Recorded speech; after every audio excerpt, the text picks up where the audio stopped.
This is the long-awaited, much anticipated, simply easy DIY shop tour. Well, I don't know how long-awaited or much anticipated it is, but anyway, here it is. This is my shop as of April 2016. Now, I am constantly building things and realizing I don't like them and getting rid of them. So this could change over time, but as of right now, this is how it stands. Now, what I'm going to do is I'm going to start over here to my left and then work all the way around in a circular fashion and end up over here on the right.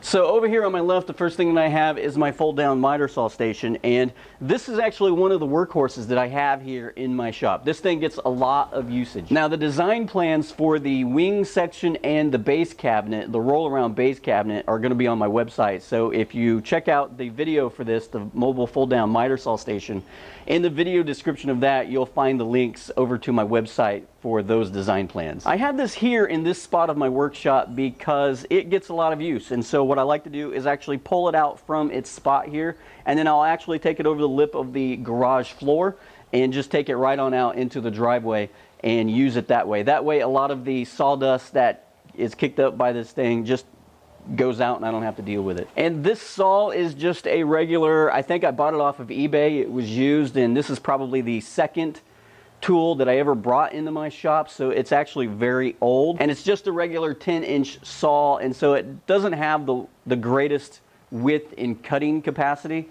And so what I've done is I've actually made this jig that you see hanging up behind it the circular saw crosscut jig, and I did that video just last week. So if you want to see that or any video on any of the projects that you see here in my shop, I do have videos on a lot of them. If I do, you can check the description. I'll put them down there. If I don't, I've probably got design plans on my website, so at very least you can see the design plans for what it is that you see here in my shop. But anyway, the circular saw crosscut jig gives me the capacity to cross-cut boards up to, I believe, 30 inches on this one. The design plans that I put on my website are up to 22 inches, if I remember correctly. And the reason for the disparity there is just because when I build shop projects, especially jigs like that, I just use what I have here in my shop. There's nothing saying that you can't use other things or go to the store and buy specific types of materials that would work best for you. Me, I'm cheap. I just happen to see what I have here in my shop, and if something will work,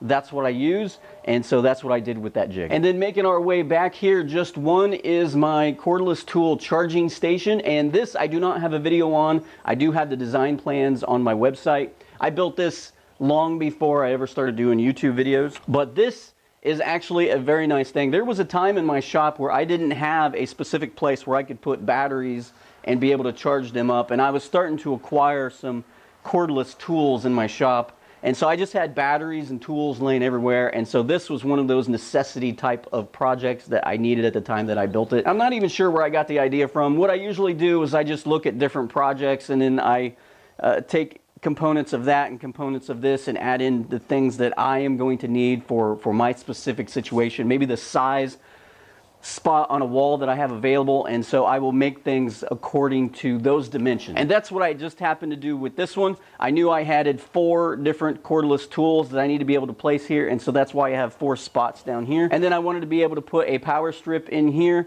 and maybe put a couple of loose items in here as well, and so that's sort of what determined the size of this. And then I wanted to be able to put, you know, my cordless tool charging batteries up here, and then an extension cord, as you see here, over on this side. And at one point, I did have some extra table saw blades hanging up here on the side.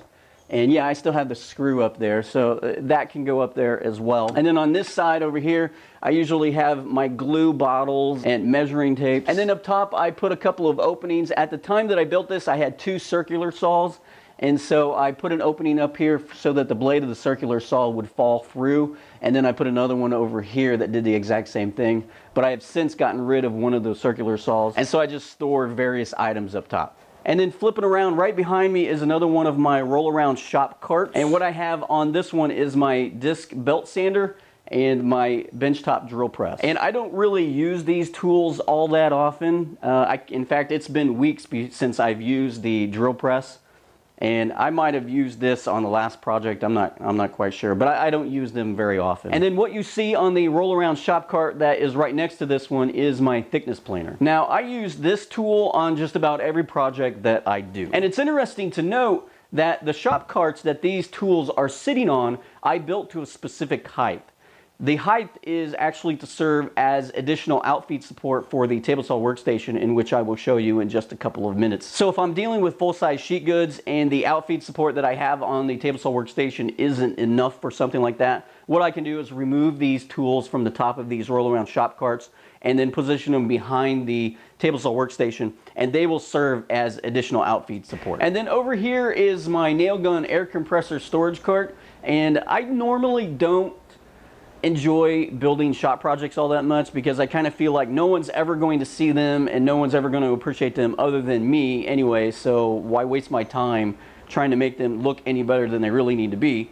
But this one here, I did actually enjoy building this one a little bit, and I'm not exactly sure why. It was sort of a complex challenge to take on, and it served a need. And I've actually taken this thing and moved it to the backyard to build the chicken coop that you saw me build not long ago back there, and it worked out great. I had a power strip at the bottom, the air compressor was here, and then the top has some storage so that I can put some nails and screwdrivers and screws and whatever it is that I need to haul out on site and not have to run back and forth to my shop all the time. And then down here I just put my store-bought router table right here, and people have asked me, do I have plans to build a DIY router table? And the answer is no to that because, well, I happen to have one right here and it serves every purpose that I've ever needed it for. So, and then back here behind me in the corner I have my modular storage system set up here, and that is just a basic box build. Yes, I do have a video on that. Check the description, I'll have them down there. And I just store basic miscellaneous items for the most part over here, except for right here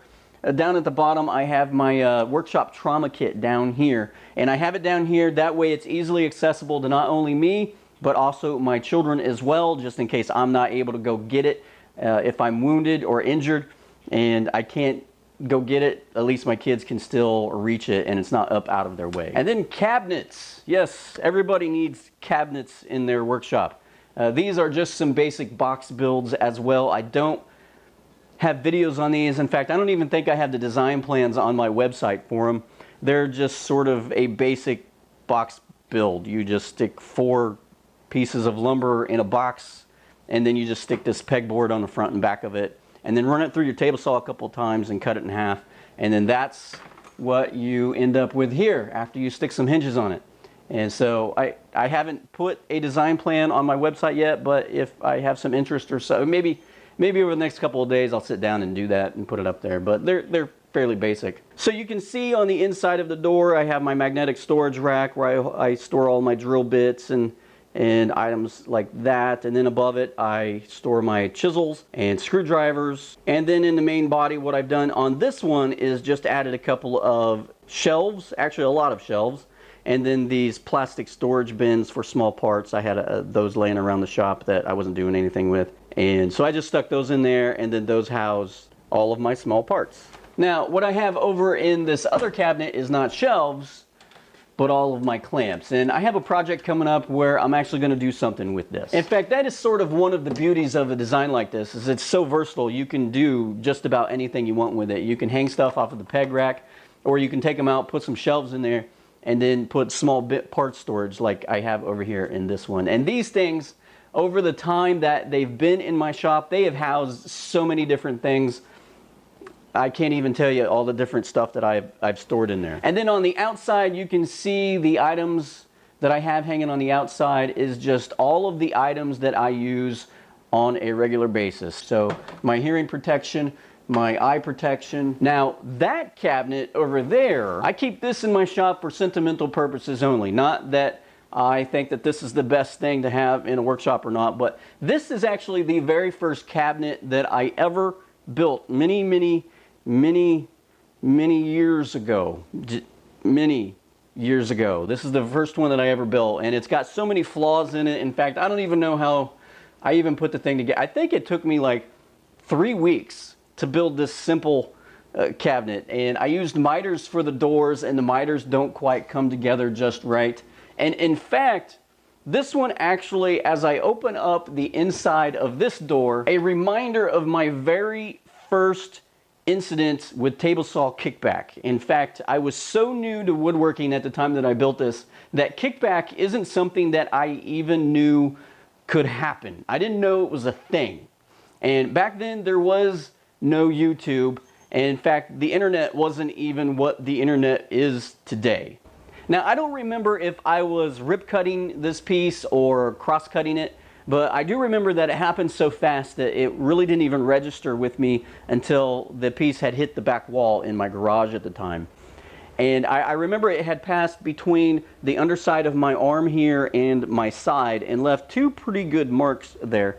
And so I count myself lucky in some aspects that my first experience with table saw kickback had to do with a 1/4 inch piece of ply. Not that that can't hurt you, but it would have been, I think, a different story had that happened with maybe a large piece of oak or something like that. It might have been a little bit more damaging. And then over here on this side of the shop, I have this roll around storage car. I don't even remember what I called the video on this thing. It's on casters and I can pull it out if I want. And then over there next to this, I've got my garage storage shelves, which of course I did that video not long ago. And then this is my table saw workstation, and this is the meat and potatoes of what I do here at Simply Easy DIY. You will see this in every single project video that I do, just about, whether I'm working on it or using it. I built it to be a one-stop shop for small workshops. At the time, I had a one-car garage, and I only had a spot that was maybe 3 feet by 6 feet in order to put my stuff, because the HOA that we had at the time mandated that we needed to be able to park our car in the garage. And so that's what I did. I built this to fit between the back of the wall of our garage and the corner of our car, and this was the one-stop shop that I had for all of the projects that I was doing. And that is it. I hope you've enjoyed this tour of the Simply Easy DIY workshop as it stands here of April in 2016. If you have any questions, leave those in the comments below. I'll do my best to answer those. Until then.